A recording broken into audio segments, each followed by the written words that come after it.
Assalamualaikum warahmatullahi wabarakatuh. Tabi pun.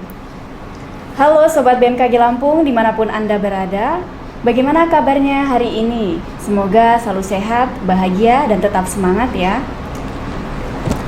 Perkenalkan, nama saya Devi Noviati. Kembali dalam podcast Kita Orang BMKG Lampung. Kita tanya orang BMKG Lampung.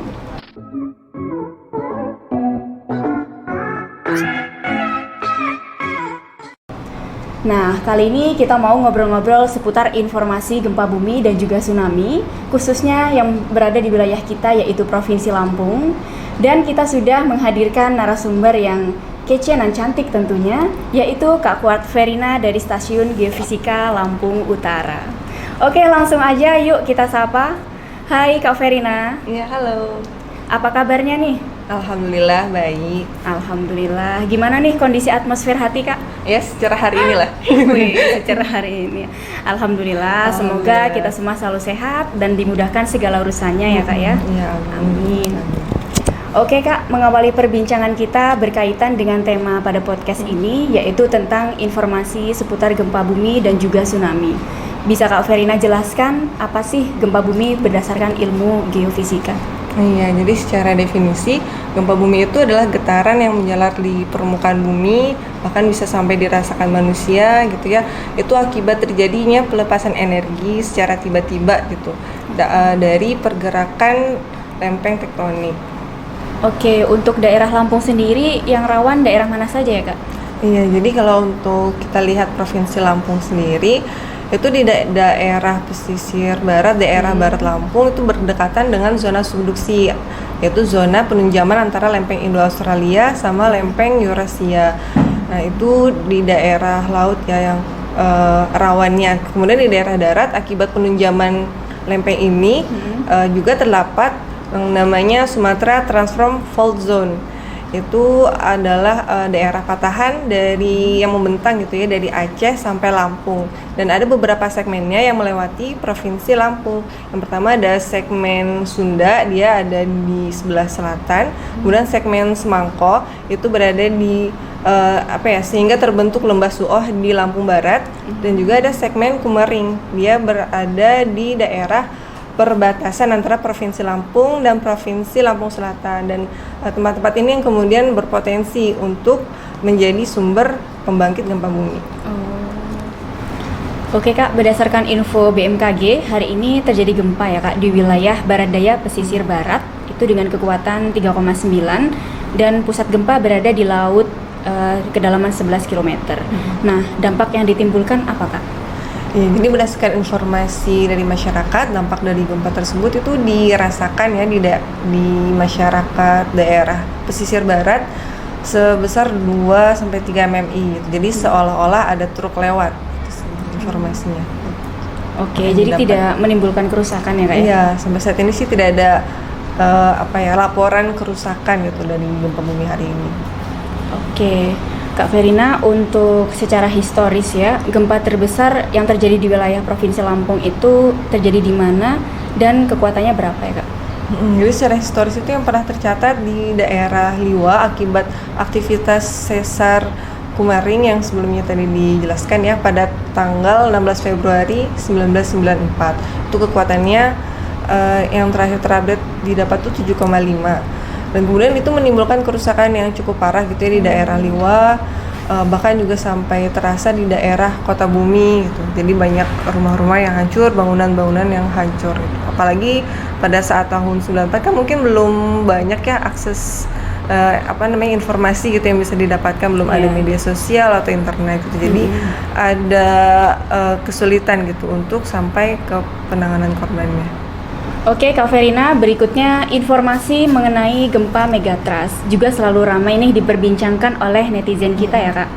Bahkan suka muncul artikel-artikel baik di grup WhatsApp atau media sosial yang menyebutkan prediksi gempa megatrust serta juga dampak dahsyat yang ditimbulkan. Yang informasi ini sering membuat masyarakat menjadi resah. Jadi sebenarnya gempa megatrust itu apa sih Kak? Dan apakah betul prediksi gempa megatrust itu? Dan juga apakah berdampak di wilayah Lampung Kak? Iya, jadi di sini kita juga perlu perhatikan ya perbedaan antara potensi dengan prediksi. Kita lihat dulu dari definisi megatrust ya. Sebenarnya yang dimaksud dengan megatrust ini kita belum berbicara gempanya, tapi katakan zonanya. Tadi zona megatrust itu atau bisa juga disebut zona subduksi. Dia daerah pertemuan antara lempeng Indo-Australia yang menunjam ke lempeng Eurasia. Nah, disebut megatrust atau karena penunjaman lempeng ini tuh seperti patahan naik yang besar gitu. Dan ini bisa mengakibatkan memang energi yang sangat besar gitu ketika terjadi gempa bumi, apalagi ketika gempa tersebut berada di kedalaman yang dangkal gitu. Kemudian yang disampaikan sebenarnya potensi ini memang bisa saja gitu terjadi ya, cuman yang perlu diperhatikan bahwa kita tidak sampai saat ini gitu ya belum ada teknologi atau pengetahuan untuk bisa mengetahui gempa bumi itu kapan terjadinya, lokasinya di mana dan sebesar apa. Itu secara tepatnya itu belum ada gitu. Jadi kalau misalnya ada informasi yang mengatakan akan terjadi gempa bumi dalam waktunya kapan, nah itu udah pasti hoax tuh. Jadi nggak bisa diprediksi ya Kak ya? Iya gitu. Cuman potensinya memang ada gitu karena kita berada di daerah zona megatrust itu tadi. Oh iya Kak Verina, dulu itu kan di informasi gempa bumi sering ada tulisan SR di belakang angka gempanya ya Kak. Ini belakangan kok udah nggak ada lagi, itu kenapa ya Kak? Iya, jadi memang dulu itu skala Richter ya, SR itu memang sering dipakai dan ternyata memang hanya akurat pada gempa-gempa yang lokal dan jaraknya tuh dekat gitu, tidak lebih dari 600 km. Maka untuk gempa bumi yang lebih besar dan juga yang jauh itu sekarang menggunakan satuan ukuran kekuatan gempa bumi dengan perhitungan pelepasan energi gempa bumi itu sendiri gitu, berdasarkan luas rekahannya, panjang rekahannya gitu. Maka jadi sekarang udah tidak dipakai lagi satuan Richternya, tapi menggunakan skala logaritmik atau disebut magnitudonya gitu. Kalau skala MMI itu apa itu Pak? Ya, kalau skala MMI itu singkatannya Modified Mercalli Intensity. Itu satuan untuk mengukur kekuatan gempa bumi berdasarkan kualitatif ya, atau berdasarkan besar kekuatan yang dirasakan orang-orang. Misalnya gempanya berukuran kecil, yang dirasakan orang-orang atau masyarakat itu seakan-akan truk yang lewat, itu biasanya berkisar 2-3 MMI. Tapi kalau misalnya benda-benda yang digantung itu mulai bergoyang, kipas angin yang digantung bergoyang, atau lampu-lampu gantung bergoyang, atau tembok-tembok mulai ada rekahan, nah itu biasanya makin tinggi lagi gitu skala MMI-nya. Jadi dia ada 12 klasifikasinya, dan makin besar itu berarti kerusakan yang diakibatkan dari gempa bumi itu juga semakin parah. Seperti itu. Oke Kak Verina, untuk selanjutnya nih, BMKG dalam penyampaian informasi terkait gempa bumi sering tuh menekankan masalah mitigasi.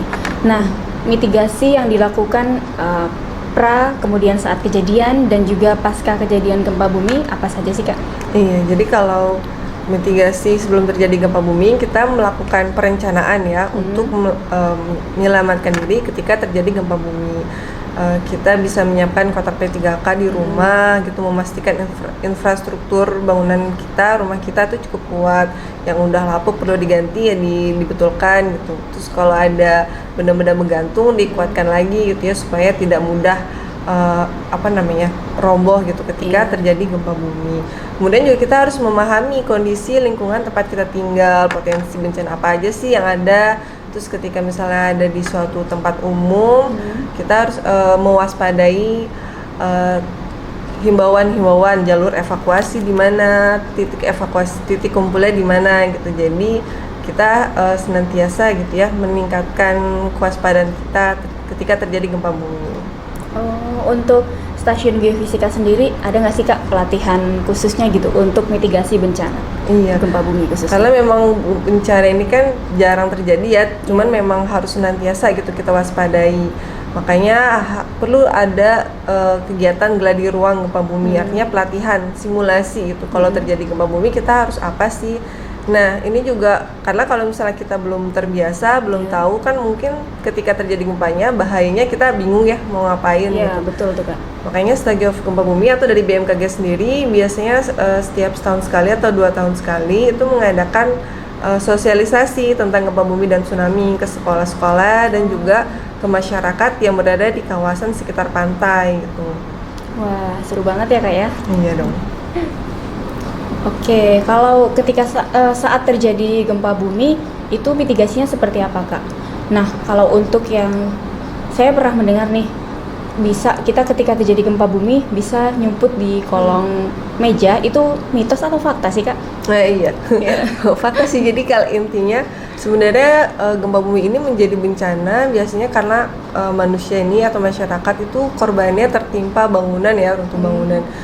Misalnya nih ada gempa bumi di daerah Papua, katakanlah di tengah hutan yang mana nggak ada bangunan-bangunan gitu di lapangan terbuka. Nah tentu kan itu tidak menimbulkan bencana ya.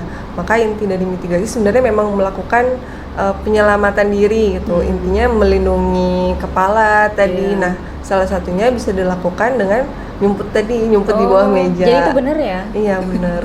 Dan menjauhi kaca gitu, karena ketika gempa bumi kacanya bergetar ya, bisa menimbulkan pecahan-pecahan kaca gitu yang berbahaya gitu. Jadi terus ketika gempa bumi intinya kita berlindung di tempat-tempat yang aman supaya kita nggak kejatuhan barang-barang berat. Terus ketika gempa buminya udah tidak dirasakan lagi getarannya gitu, kita segera lari ke menuju ke lapangan terbuka gitu, ke lapangan. Bisa juga untuk menghindari adanya kebakaran kita mematikan kompor-kompor atau yang mencabut listrik. Itu sih biasanya yang terjadi mitigasi saat terjadi gempa bumi. Kalau untuk mitigasi setelah terjadinya gempa bumi seperti apa, Kak? Kalau setelah gempa bumi kita tetap waspada terhadap gempa bumi susulan. Meskipun biasanya gempa bumi susulan itu memiliki kekuatan gempa yang lebih kecil sih ya, tapi mesti hati-hati juga. Dan juga itu tadi dampak setelah gempa bumi yang harus kita perhatikan. Makanya periksa keberadaan api dan potensi terjadinya yang bisa memunculkan kebakaran, konsleting listrik gitu sih. Apalagi juga waspada kalau misalnya di daerah yang rawan longsor ya, takutnya gempa buminya bisa menyebabkan bencana yang lain gitu, seperti longsoran tanah. Oke. Nah, kalau untuk kan di Lampung ini kan kita banyak pantai-pantainya itu ya Kak ya. Nah, untuk mitigasinya sama atau tidak antara daerah pantai dengan daerah yang lainnya? Jadi memang kalau misalnya di pantai itu kita juga harus waspada sama bencana tsunami ya. Jadi ketika merasakan gempa itu harus lari menjauhi laut gitu, menjauhi laut atau menuju dataran yang lebih tinggi. Itu salah satu. Oke, Kak Verina. Nah, sebenarnya informasi gempa bumi ini kan sudah sering tersampaikan ya melalui media sosial. Tapi kadang kalau lewat media sosial tuh agak telat ya dari waktu kejadian. Nah, media apa saja sih yang disediakan oleh Stasiun Geofisika sendiri supaya netizen kita dipermudah nih Kak untuk mengetahui informasi gempa bumi? Jadi informasi gempa bumi secara umum disajikan ya oleh BMKG. Teman-teman tuh bisa mendownload aplikasi Info BMKG di Play Store untuk mendapatkan informasi gempa bumi yang terupdate. Selain itu juga bisa channel Telegram Inat TWS untuk mendapatkan informasi yang gempa bumi yang cepat. Itu sih. Oke, berarti bisa di Telegram? Iya, atau di aplikasi Info BMKG. Oke tuh, Sobat BMKG Lampung bisa nanti ya langsung ditanyain aja ke Kak Verina ya. Oke Kak, yang terakhir nih ya Kak ya, pesan dan kesan Kakak untuk para netizen ataupun masyarakat secara umum yang berkaitan dengan gempa bumi.